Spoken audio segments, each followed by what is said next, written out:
Hi, welcome to 6.03 International Organizations 1. This is the very start of the lesson, so it is slide 1. Unlike a national economy that has a government to guide and protect it, there is no single government to regulate and protect growth in the global economy. The global economy has many competitors, including international corporations as well as entire countries. Some of these competitors are seasoned veterans, while others are rookies. They share no common goal, and they have clashing agendas. And in the global marketplace, there is no single authority with the power to establish and enforce order. Still, the global economy is not a place of complete chaos. There are several important international organizations that help stabilize the global economy by coordinating the workings of international trade and finance. International banking plays a critical role in the global economy. But in fact, the international banking system is not really a system at all. It is more of a loose network of the many national banking systems in the world. There is no single coordinating bank with power over the entire international banking system, and no single set of rules governs all the world's banks. Despite its decentralized nature, the international banking system does provide reliability and efficiency when it comes to global financial transactions. The main stabilizing forces within the international banking system are the central banks of various countries. International banking. Banks are a fundamental part of any economy. Just as banks serve domestic customers by taking deposits, making loans, and handling financial transactions, there are banks that offer international customers similar services. Domestic banking is complex enough, but with international banking is often even more complicated because of the added element of currency exchange. Remember that people who engage in international trade must first agree upon the exchange rate of currencies from different countries. Currency exchange is the buying and selling of different kinds of money.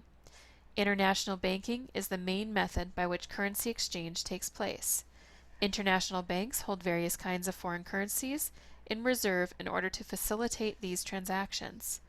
While the international banking system performs many other functions, the business of handling currency exchange is fundamental to all banks. A decentralized system. The U.S. banking system is centralized because the Federal Reserve, the central bank of the U.S., functions as regulator and manager.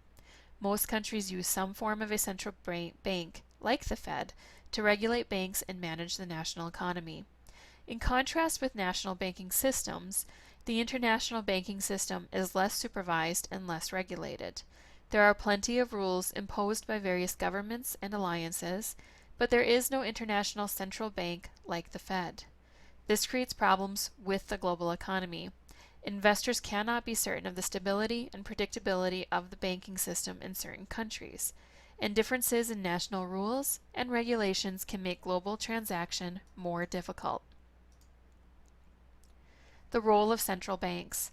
Although no single central authority regulates the entire international banking system, there are many institutions that can affect the global economy.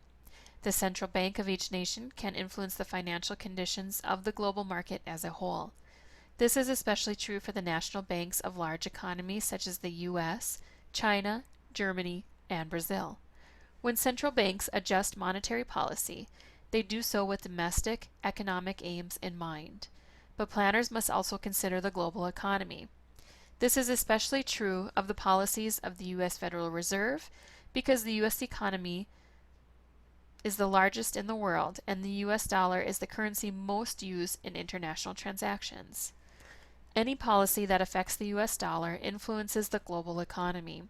For example, if the Fed limits money supply, the exchange value of the U.S. dollar will tend to rise because of the decreasing supply relative to demand. The change in the exchange rate of the U.S. dollar will affect the value of other currencies, and that has a ripple effect on all global financial transactions. Central banks and the global economy. All central banks play an important role in the regulation of national economies. Central banks engaged in monetary policy making, such as setting interest rates and establishing the required reserve ratio. These actions have a substantial effect on the money supply. By affecting the money supply, central banks influence the exchange rate for their national currency. Currencies, like other goods, obey the law of supply and demand. An increase or decrease in the supply of a particular type of money, say the Japanese yen or the British pound, will affect how much it costs to buy that money. That is, it affects the exchange rate. When the exchange rate for a currency goes up or down, it affects the costs and profits of international traders. It also affects their investment decisions. Central banks also control a country's foreign exchange reserves, which are deposits of foreign currencies. Exerting some control over currency exchange reserves gives central banks the ability to participate in the currency exchange market by buying and selling like currency traders do. This participation also has an effect on exchange rates, allowing central banks to take steps to stabilize their currency on the international market. This enables them to protect the investment climate of their economy, ensuring that foreign investment remains steady. The effects of central bank decisions. The operations of central banks have an effect on the national money supply, and this supply is an important factor in determining the exchange rate of a country's currency. The law of supply and demand shows that increasing money supply will create a lower currency value. On the other hand, a currency with a limited money supply will have a higher value. National monetary policy has a noticeable effect on exchange rates. Review the effect of central bank policies on the money supply by sorting into each action into the correct category. The role of the BIS. The world of international banking is not completely without centralized supervision. The Bank for International Settlements, or BIS, was established in 1930 through an agreement of 8 nations. By 2013, the BIS counted 58 nations as members. The international organization acts as a sort of central bank for the 58 separate central banks that operate it. However, its powers are limited. The purpose of the BIS is to promote international monetary and financial stability. The BIS works to improve cooperation among the central banks and member nations in order to achieve greater uniformity. Through the BIS, officials from member banks meet regularly to discuss policies and to establish basic rules about how to run the banking systems in their countries.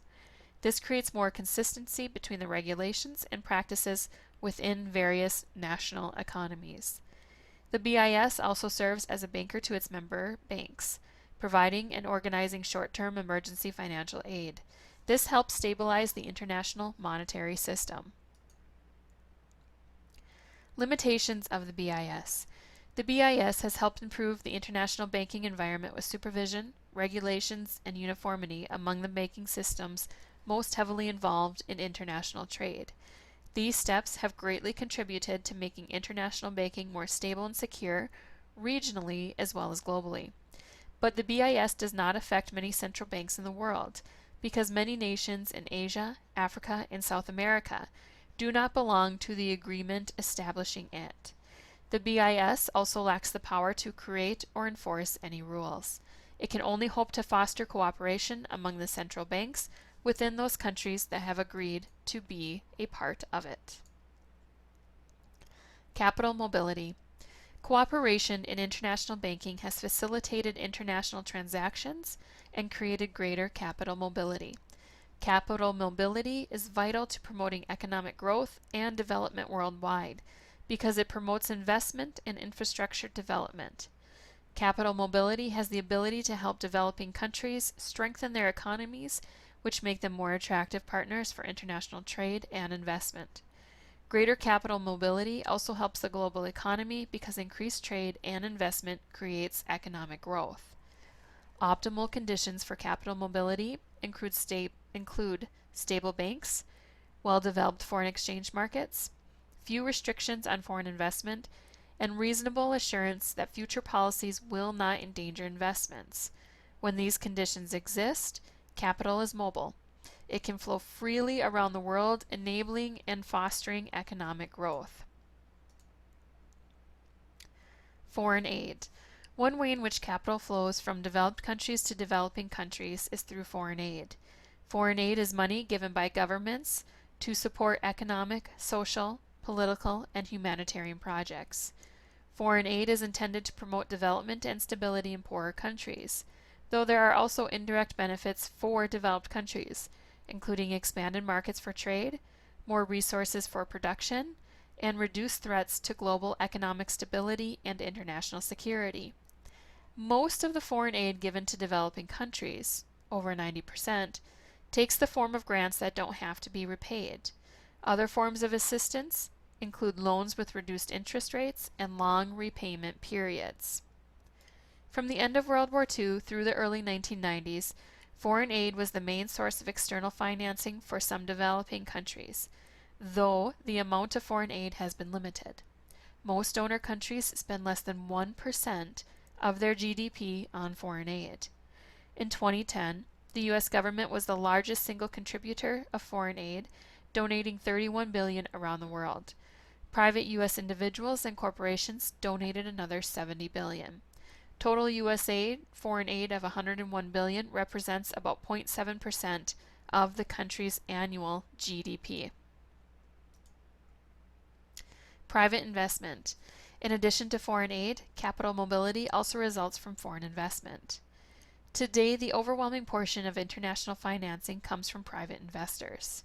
While the amount of government foreign aid to developing countries hardly changed during the 1990s, foreign investment in developing countries roughly quadrupled between 1990 and 1994.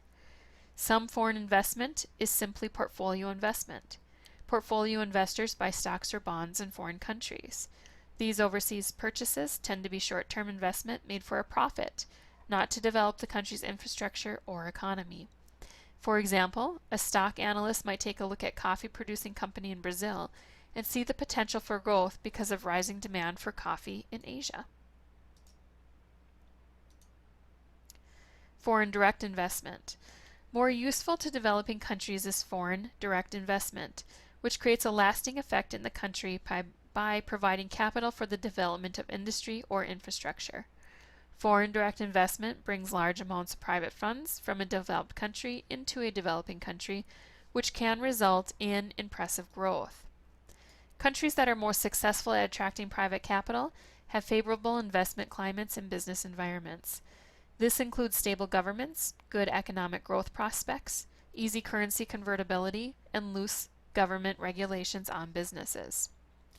Higher foreign investment can help a country break out of poverty and develop a strong economy. The developing world is becoming more integrated into global markets through foreign investment, but the level of integration varies wildly. Foreign direct investment has been on an upward trajectory since the 1990s. Although it declined in 2008 as a result of the global economic crisis, it began to rebound in 2010. When the total worldwide foreign direct investment equaled $1.24 trillion. In that same year, the share of foreign direct investment going to developing countries exceeded 50% for the first time ever. However, this investment wasn't evenly distributed. China received about 1/5 of foreign direct investment to developing countries. Brazil, Mexico, Russia, and India received the rest of the overwhelming share of investment. A mere 15% or so was divided among some 6 poor countries, all considered to be high-risk investments. Because the poorest countries with few resources and limited geography are typically the least attracted to foreign investors, growth opportunities created by foreign capital tend to pass them by. This will be the end of our first recording for 6.03.